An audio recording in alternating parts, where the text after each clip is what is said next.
Hello and welcome back to the Academic Writing Amplified podcast.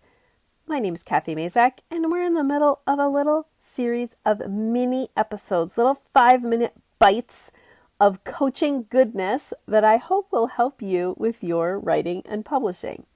All right, today's episode is called The Power of Just Doing It. So I kind of chickened out in yesterday's or in the previous podcast, maybe you're listening to them all in the same day.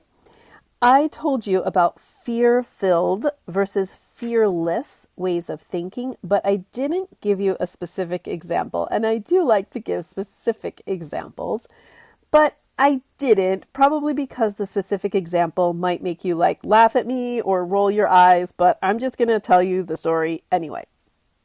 So this mini series of podcasts, or this series of mini podcasts, has been inspired by some growth work that I'm doing.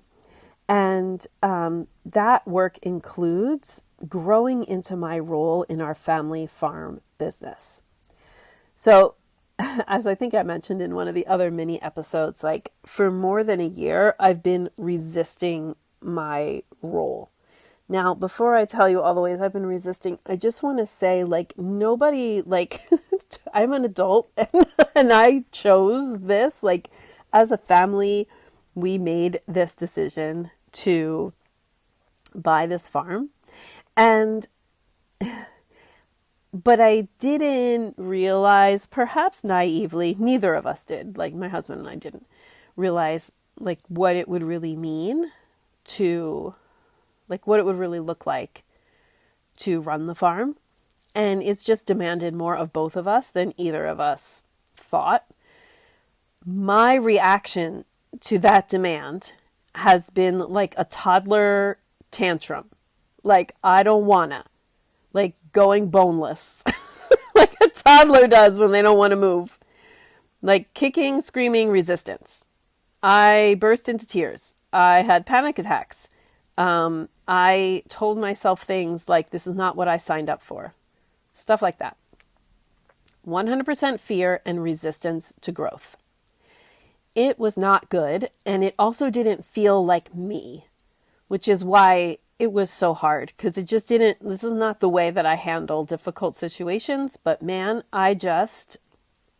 it was a lot of resistance. So my job on the farm is I'm responsible for the financial side or the management of the financial side of the farm business. So my husband's in charge of the actual farming. He is the manager of the farm.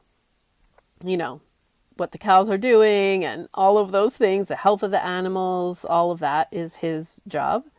But mine is working with accountants and taxes and vendors. But that's not as hard as the accountants and taxes. So here's what I didn't tell you in the previous episode when I avoided giving you a concrete example. I learned how to file taxes, and it felt so powerful. Okay, this is something I never thought that I would say, but here's the underneath of it. I chose growth over resistance. Growth looked like conquering all of my doubts and insecurities and just learning how to do the dang taxes. Doing it felt powerful. It felt like I was winning over all those CPAs who had disappointed me in the past. Something that used to drain me became energizing. Now, I'm not going to tell you that I love doing taxes and that I'll do them forever, because that would be lying. Nope, not looking to become an accountant. But I will never again have thoughts like taxes are so confusing or taxes are scary. And those two thoughts were really limiting thoughts for me. And you know what? As a business owner, this is something you got to do. So the reason I'm telling you this story, besides you can chuckle at this, but the reason I'm telling you is and I'm going to ask you to think, right, about what is something that you have been resisting, that you've put your head in the sand about, that you went boneless about, that you kicked and screamed about. Something that you're avoiding because it feels confusing or scary or overwhelming. Maybe it's a rejection on a paper that came back and you just couldn't face it. So you just never, tried to submit that paper anywhere else.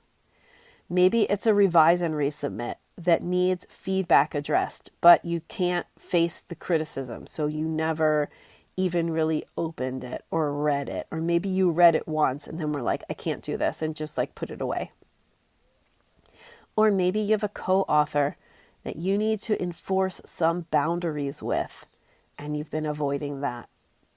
Whatever it is that you've been resisting or avoiding, take this email as a sign. Sorry, I'm reading this. Take this podcast as a sign that you can access power by just doing the thing.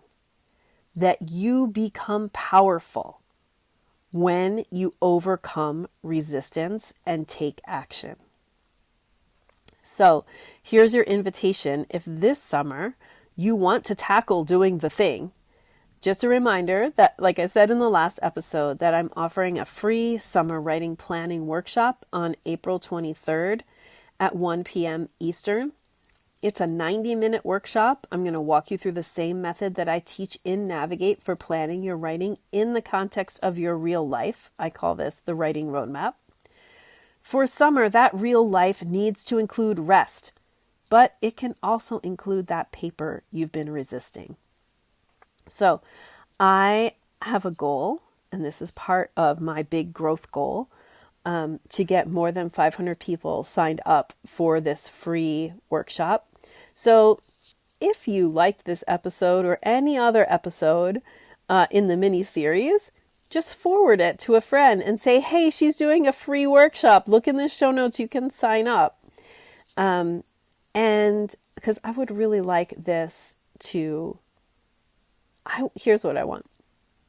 I want 500 or more academic summers of writing and rest and conquering resistance and fear.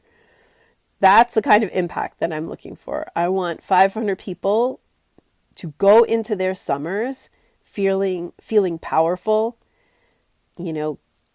completing the work they set out to do, and also pouring into themselves and making time for rest and recovery and recuperation and energizing.